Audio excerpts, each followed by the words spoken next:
I just got out of seeing Wicked for Good, and in my very first long-form video, I have to talk about it, and we'll be covering both the good aspects and the bad aspects of the film. I have a script in front of me, so in case you think that I'm looking away because I don't want to be attentive to my audience, that is not it. I just need to focus on the script so I can actually get this review done. Spoilers will be in this review, so if you don't want any, please just click off the video. And for those who do, let's get right into it. In the start of the film, Madame Morrible gives all of Oz a great speech about how the animals are involved with Elphaba, who is deemed the Wicked Witch of the West, and how you cannot trust them or her. I think I was a little underwhelmed by the lack of disdain in Michelle Yeoh's voice because I was expecting her to have a hateful tone of emotion when speaking against the minorities that she is oppressing and demonizing. It wasn't anything that really took me out of the movie, it was just something that wasn't as great as it could have been, coming from such an astounding actress and terrible singer. But I digress. Elphaba is apparently the animal savior and kills a lot of the Gale Force soldiers who are subjecting animals to forced labor.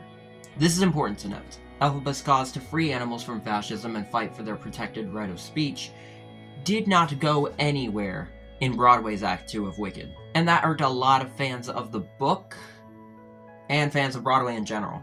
So it is very nice to see that it is being rectified within the first few minutes of the movie, and it is very nice to see it as an actual plot point that will come up again. This scene then connects with the song Every Day More Wicked, Act 2's opening, that contains reprises from Act 1, such as The Wizard and I, Popular, What Is This Feeling, and even a hint of One Short Day, just for example. The song is wonderful, no pun intended, aside from a certain someone who can't sing. But the decision to split it into its own song, rather than this being just Thank Goodness like it was on Broadway, was an interesting choice that certainly paid off given how much more we got to see before Glinda arrives in Munchkinland. Glinda receives her bubble, Elphaba has this motivation to fight against the propaganda that has been demonizing her, Madame Morrible grooms Glinda into being the symbol of good in opposition to Elphaba's cause. There's just more. There are plot points that we never got to explore while on Broadway, and I love them. Thank Goodness was a banger, and I was genuinely surprised to hear Ariana Grande slip into her true voice to really make the character her own. I like that decision, because I like that she wasn't mixing on that chest belt. It sounds fuller, it sounds more emotional, which, emotion is very much needed for a song like Thank Goodness, where the protagonist lost everything dear to her, and is pressured to accept this new fairy tale life that she doesn't actually want to have. Nessa's plotline is better as the Wicked Witch of the East, but it's not good. She's still a dictator, she's still lovesick, she's still not a character you can actually like. It's a mess, and I'll explain why. When Nessa's father dies, as you can see in the background of the first Wicked film, she has to take his place as governor. Except she doesn't take his place as governor. Her title is governor, but the way she is presented does not match that title. She subjects the Munchkins to her, forces them to work under her command, and will not let them leave without a permit, something no one else in Oz needs. She's a tyrant.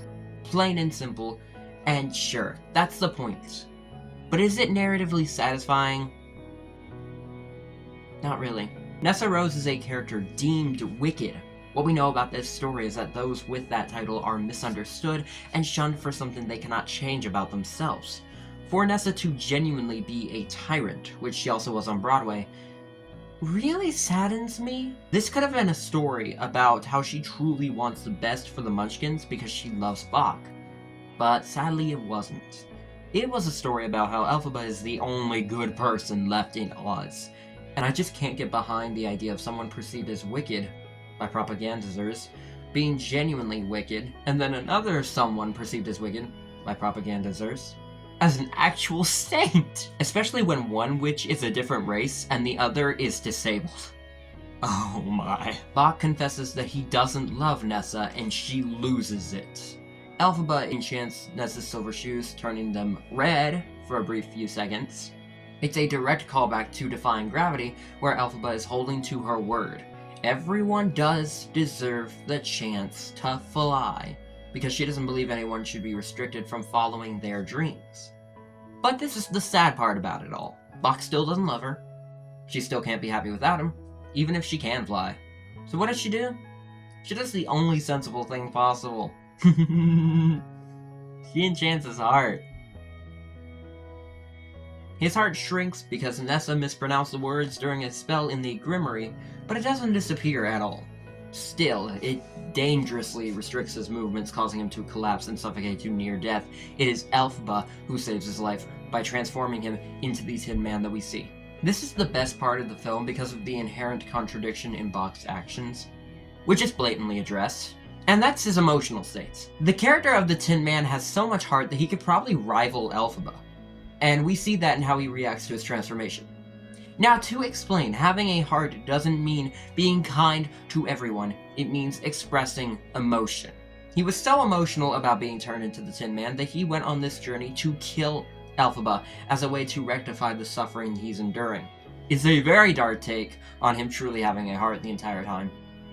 But I genuinely think it was incredible for a story that is basically saying the 1939 version is propaganda and this is the truth. It's very nice to see that the events line up, but not the way that the propaganda has led us to believe. That is a great narrative device. Elphaba seeks out the animals who are fleeing Oz to avoid persecution. She meets her nanny bear once again, which was a really sweet moment. And then we get the song, No Place Like Home. It's cool, nothing special, nothing groundbreaking, but it's certainly a good protest song, and it's now stuck in my head. My gripe is them cutting out the ending riff, which should have been, her big moment, solidifying her role as the voice of reason, but of course her song was cut off by the Cowardly Lion. His portrayal is divisive as well, and I know exactly why, and even agree with it. The Cowardly Lion is a coward because he was freed from childhood captivity and sent out into the world with no social or survival skills. I don't hate it, but I don't like it. On its own, this makes sense. This is a real thing that happens to animals who are too dependent on humans, because they grew up too dependent on humans. They know no other life, but the lion is not an actual coward. He has always had courage, and it was just suppressed. Suppressed courage doesn't necessarily mean that you lack survival skills.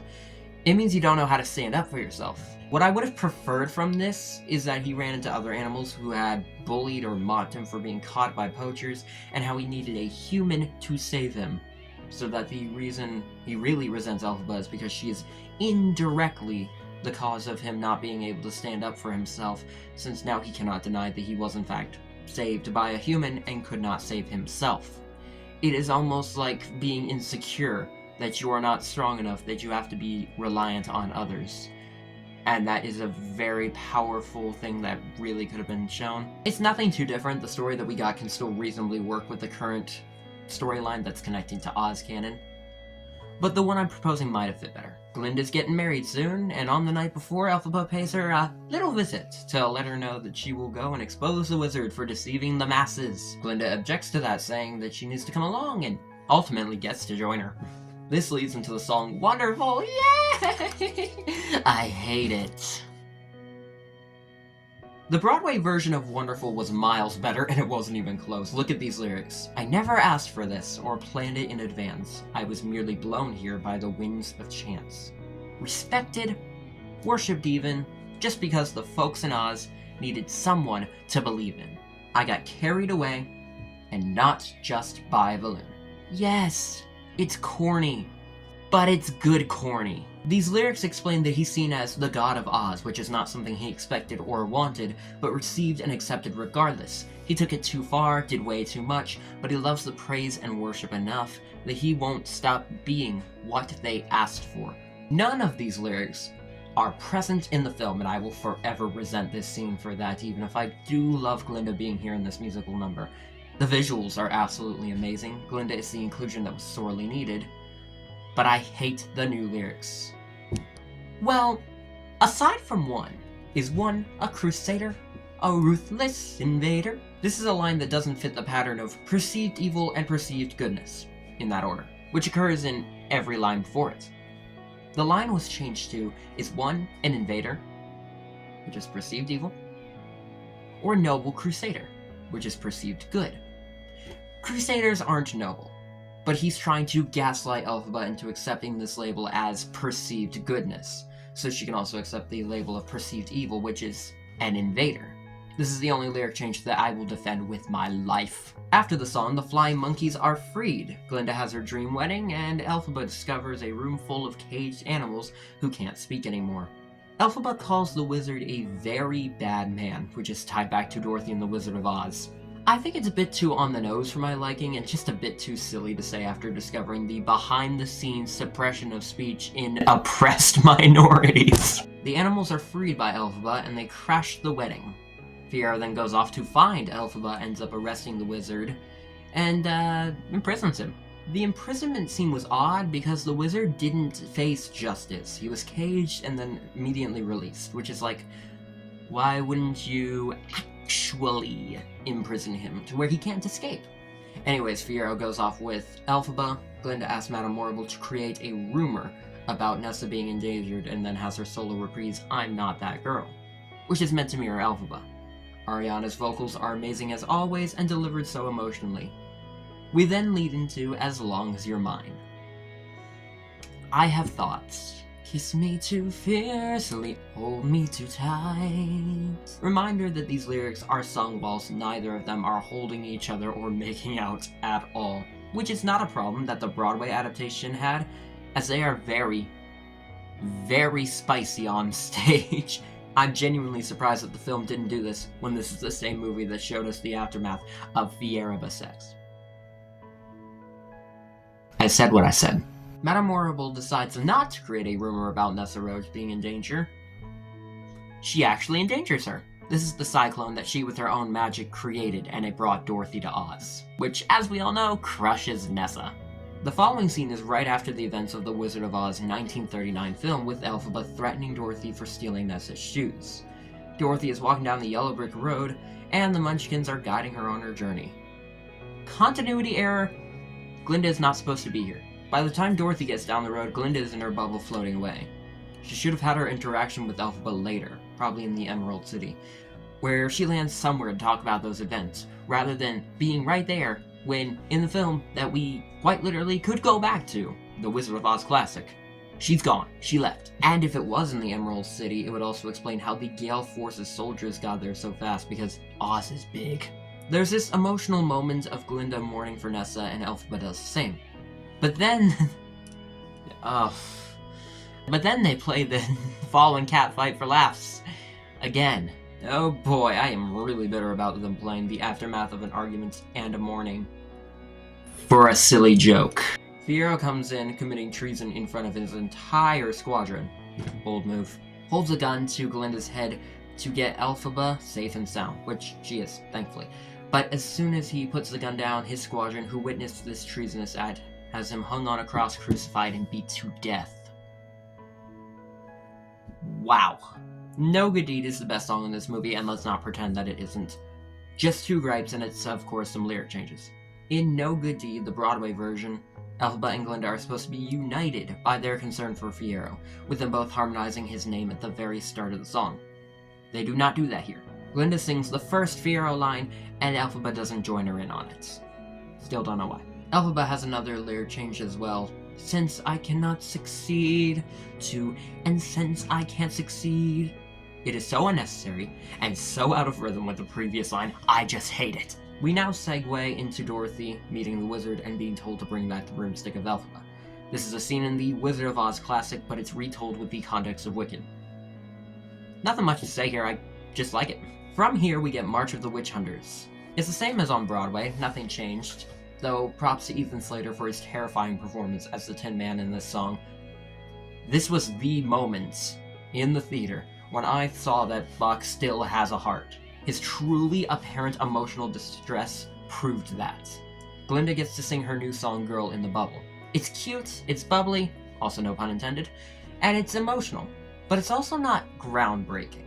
It's just normal. I don't hate it, but I don't think it's the masterpiece to define this film. The mirror symbolism was great, however, with the reveal that every version of Glinda in the song was just a reflection. It's her literally reflecting on what she's done before, on her own actions, and I love visual symbolism like that. She confronts Madame Morrible for creating the cyclone, and Michelle Yeoh absolutely locks in. That performance, which caused Ariana Grande to actually stumble because of how threatening she is, it honestly carried her entire role in the film. For most of the movie, she does nothing special, but this is her moment. Madame Morrible showing us that she is a force to be reckoned with. Yes! Glinda runs off looking for Elphaba, who she finds out has been psychologically torturing Dorothy with the threat of death if she does not remove her enchanted shoes. And my word, the way Cynthia Erivo delivered these lines, it is certainly true what Elphaba said. No good deed would she attempt to do ever again. This is full-on Wicked Witch of the West. She has given up on goodness, kindness, no good deed was her turning point, and it made her into the villain that all of Oz claimed her to be. It's dark, for sure, but that's the way it goes. Hey, so, I actually need to apologize, because it was at this moment when I realized why Nessa was perceived as wicked in this film. Because she was made wicked. She was consumed by her love for Boq, that she let it drive her to tyranny, and I cannot believe that I missed that initially. Anyways, For Good begins, and it's... I was underwhelmed by the lack of build-up in their vocal performances, paired up with a dark, uninteresting night sky. They always seemed to be on the verge of tears and couldn't project as well as they needed to really sell that there was a conclusion to Elphaba's arc. This is meant to be Elphaba's chance to atone for everything she did, and in doing so, she would project her voice more and be more confident in who she is, and she's returning to herself. But sadly, her vocals remained soft and simple. It felt uninspiring. And that hurt, because this is the song that the movie is named after. This is the song that broke audiences into tears 8 times a week on Broadway. It did not feel like it landed. Something is wrong with that. The improvised scene with Elphaba and Glinda having a breakdown after their long overdue I love yous to each other sure did, though. Oh, I cried so hard. The movie should have been named Wicked, I Love You. Story proceeded as it always did on Broadway, aside from a few changes. We see Dorothy begging to go home, which we didn't see on stage. It was kind of assumed that she remained in Oz. But now, with the context that the Wizard of Oz classic happened off-screen, we know she didn't. Glinda ends racism and is now the symbol of good. We get a recontextualized version of No One Mourns the Wicked, and Elphaba rises out of the trapdoor she was under, revealing herself alive. The recontextualized No One Mourns the Wicked on Broadway didn't actually occur for real. Glinda's sad, mournful cries, which are a reprise of For Good, are a soliloquy, meant for only the audience and Elphaba to hear. Reality catches up to Glinda during the Wicked high note, which is meant to be the final moment at the end of No One Mourns the Wicked, rather than a completely different scene the way it was in the movie. Fiyero being revealed as the Scarecrow is fine. I have no issue with that. He still has his brain, which doesn't contradict the Wizard of Oz at all. My problem is with Elphaba, who in the book has a water allergy and dies from overexposure to it. See, it would be a really sad ending to her journey, showing how good people who are villainizers can be ruined by propaganda, that she wants to commit suicide, knowing that she will die if she is splashed with a bucket of water. But that would be very much in line with her character arc, the idea that it all died in vain. It's a 7 out of 10 film for me. I'm not sure if you'll agree or not, but let me know in the comments below, and be sure to look forward to future reviews and reactions on this channel. See y'all next time! I have a script in front of me, so if I'm not looking right at my audience, just know it's not because I am not... This is why I need a script.